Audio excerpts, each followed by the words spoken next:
တချင်းတစ်ပုတ်ကိုထက်ခါလှုပ်ပြီးတော့နားထောင်တတ်တဲ့သူ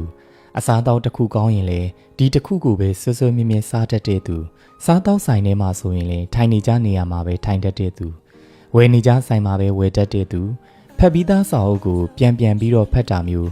ကြည်ပြီးသားရုပ်ရှင်ကိုမကြဆိုသလိုပြန်ကြည့်တတ်တဲ့လူမျိုး Facebook profile တစ်ခုထားရင်တော်တော်နဲ့မပြောင်းတတ်တဲ့သူ